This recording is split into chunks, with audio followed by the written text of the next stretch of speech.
প্রধানমন্ত্রীর সফর নিয়ে কুমিল্লা ও চাঁদপুর থেকে জানাচ্ছেন সহকর্মীরা। শুরুতেই কুমিল্লার বরুড়া থেকে যোগ দিয়েছেন সহকর্মী মাহমুদ শরীফ।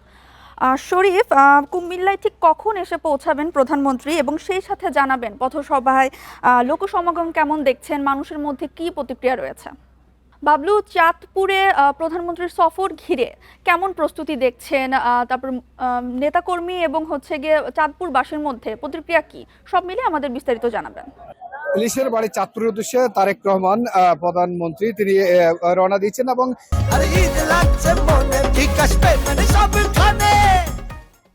কিছুক্ষণের মধ্যেই তিনি কুমিল্লা বড়ুয়া বা যে সভা রয়েছে পথসভার পরে তিনি চাঁদপুরের শাহরাস্তিতে খাল খননের মাধ্যমে কর্মসূচি শুরু করবেন। এতে কিন্তু নেতা কর্মীদের উচ্ছ্বাস আমি সকাল থেকে দেখে আসছি। ধীরে ধীরে কিন্তু নেতা কর্মীদের যে উচ্ছ্বাস সেটি আমরা দেখতে পাচ্ছি। এখন কিন্তু কানায় কানায় যে মাঠটি রয়েছে সে মাঠে কিন্তু কানায় কানায় ধারণ করেছে। আমরা জানি এবারের যেই প্রধানমন্ত্রীকে ঘিরে যেই আগমন উপলক্ষে নেতা কর্মীদেরকে যে নির্দেশনা দেওয়া হয়েছে ব্যানার পেছন ছাড়া আসা, তারা কিন্তু এবার সেটি মেনেই কিন্তু এসেছেন। তাদের কিন্তু একটি মনের যে আকাঙ্ক্ষা, ত্যাগ তিতিক্ষা, যে দীর্ঘ 17 বছর তারেক রহমান লন্ডনে থাকার পর দেশে তাকে দেখতে পারেনি যারা, যে তরুণ প্রজন্ম, সে তরুণ প্রজন্মই এখন কিন্তু এসেছেন এক নজর তারেক রহমানকে দেখতে। আর এই 22 বছর পরে এই চাঁদপুরে আসছেন তিনি ইলিশের বাড়িতে। তার কাছে প্রত্যাশা চাঁদপুরবাসীর অনেক কিছু তুলে ধরবেন। এখানকার 5 জন সংসদ সদস্য রয়েছেন, তারা একে একে তাদের উন্নয়নের এই 5 বছরের রোড ম্যাপ তুলে ধরবেন বলে আমাদেরকে জানিয়েছেন। তাদের সবচেয়ে বড় দাবি হয়েছে যে চাঁদপুরে একটি ইপিজেডের প্রয়োজন এবং সেটি কর্মসংস্থানের হবে বলে তিনি জানিয়েছেন। এখানকার যে জেলা বিএনপি সভাপতি শেখ মজিদ আহমদ মানিক তিনি বলছেন যে এই নেতা কর্মীদের যে প্রত্যাশা, যে যেগুলো রয়েছে উন্নয়নের কাজের মধ্যে, সেগুলো ইপিজেড সহ যে তার এই নদী ভাঙ্গন কবলিত এলাকা মানুষের দুঃখ দুর্দশা এবং সড়ক রেলপথ, এখানে যে সুব্যবস্থা আছে সেগুলোকে আরো সংস্কার করে আরো উন্নত করার যে দাবিগুলো উঠছে। এবং চাঁদপুরের হাজীপুর শাহরাস্তি ইঞ্জিনিয়ার মমিনুল হকের নেতৃত্বে যে সভাপতিত্বে যে আয়োজনটি কিছুক্ষণের মধ্যে প্রধানমন্ত্রী আসবেন, সেখানেও অনেক প্রত্যাশা রয়েছে। একটি মিনি স্টেডিয়াম 2 উপজেলার জন্য হাজীপুর শাহরাস্তি, এবং এখানে খাল খনন সহ আরো ব্যাপক উন্নয়নের দাবি তুলবেন এখানকার সংসদ সদস্য ইঞ্জিনিয়ার মমিনুল হক। চাঁদপুরের এই শাহরাস্তি ক্ষুদ্র খালের এই উদ্বোধন প্রকল্পের এই স্থান থেকে আমার কাছে এই ছিল সবশেষ। আমাদের সাথে সংযুক্ত হচ্ছেন কুমিল্লা থেকে সহকর্মী মাহমুদ শরীফ। শরীফ, আর ঠিক কতক্ষণ পরে প্রধানমন্ত্রী কুমিল্লায় এসে পৌঁছাবেন এবং পথসভায় জনসমাগম কেমন দেখছে, নেতাকর্মীদের উচ্ছ্বাস কেমন, সব মিলে আমাদের বিস্তারিত জানাবেন।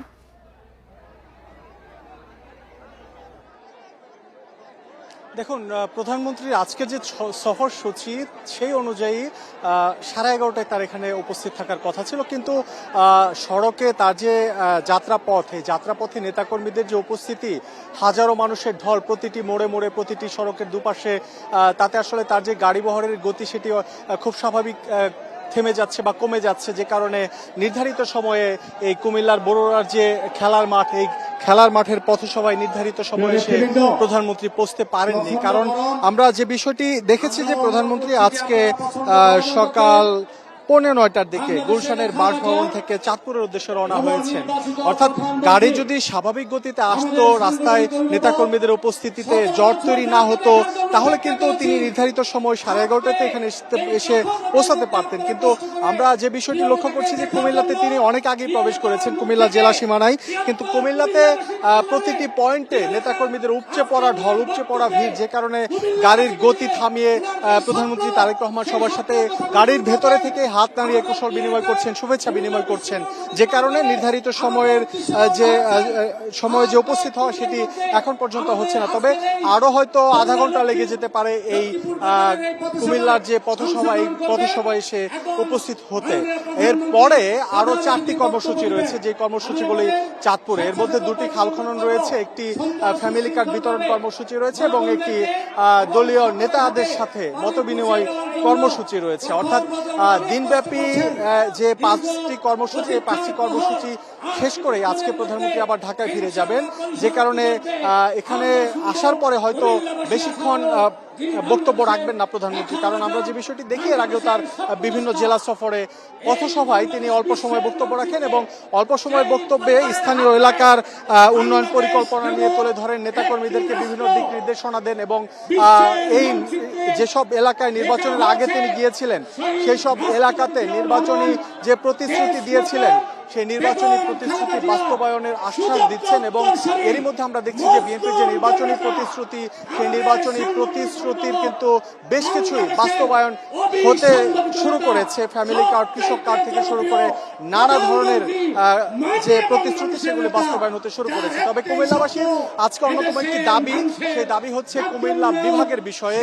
আজকে হয়তো প্রধানমন্ত্রী, তারা আশা করছেন হয়তো প্রধানমন্ত্রী সুনির্দিষ্ট বক্তব্য দেবেন, কারণ কুমিল্লা বিভাগের দাবি কিন্তু দীর্ঘদিনের। এবং নির্বাচনের আগে প্রধানমন্ত্রী নির্বাচনী প্রচারণায় কুমিল্লাতে এসেছিলেন, সেখানেও কিন্তু প্রতিশ্রুতি দিয়েছিলেন বিএনপি সরকার ক্ষমতায় আসলে কুমিল্লাকে বিভাগ হিসেবে ঘোষণা করা হবে। এছাড়া আরো বেশ কিছু উন্নয়নমূলক কর্মসূচির কথা তিনি বলেছিলেন। সবকিছু হয়তো তিনি আজকের এই পথসভায় তার বক্তব্যে তুলে ধরবেন।